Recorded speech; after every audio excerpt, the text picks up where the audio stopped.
Je soutiens l'opération Main propre pour la santé parce que je pense que là, on arrive à vraiment une situation paroxystique en termes de prix du médicament, que ce soit sur le sofosbuvir pour l'hépatite C ou les anticancéreux, où en gros, en France, la question qui se pose, c'est est-ce qu'on est capable de maintenir le principe d'accès universel à la santé et aux médicaments, ou est-ce qu'on rogne sur ce principe et on commence à rationner l'accès au traitement.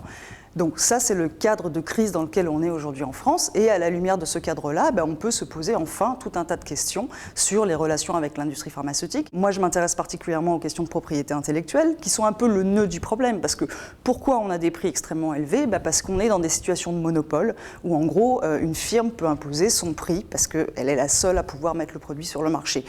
Ça, c'est censé être un outil pour favoriser l'innovation médicale. C'est du financement indirect. Mais il y a au moins deux choses à prendre en compte. D'une part, ça n'est pas le seul outil. Si on veut servir l'intérêt général, on a d'autres façons de privilégier l'innovation médicale qu'en donnant des monopoles pendant 20 ans ou plus. D'autre part, quand on donne ces monopoles, on a aussi des moyens pour les lever en cas de situation de crise.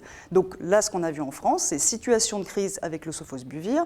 Un laboratoire demande 50 ou 40 000 euros pour un traitement de 12 semaines. L'État a des outils pour répondre à ces situations-là, lever le brevet pour permettre la production générique. Or, il ne le fait pas, il refuse de le faire, il refuse d'utiliser les propres outils à sa disposition pour servir l'intérêt général. Et je pense que voilà, ça c'est complètement symptomatique de la situation dans laquelle on est aujourd'hui. La solution, ça passe par d'une part la transparence, à la fois donc pour l'industrie, transparence sur ce qu'elle gagne, sur ce qu'elle obtient de l'État, sur ses crédits d'impôt, etc., mais aussi transparence sur ce que ça lui coûte réellement de développer les produits et de les commercialiser. Transparence également dans la relation à l'État. Donc là, c'est tout ce qui est couvert par l'opération Main propre sur la santé, mais aussi transparence du point de vue de l'État. Qu'est-ce que l'État paye ? C'est après tout, ce sont les impôts des citoyens. Qu'est-ce qu'on a payé quand un traitement contre l'hépatite C arrive sur le marché ? J'ai envie de savoir que 5 agences de recherche françaises ont participé à la recherche sur l'hépatite C, qui en définitive aura permis de développer ce type de produit.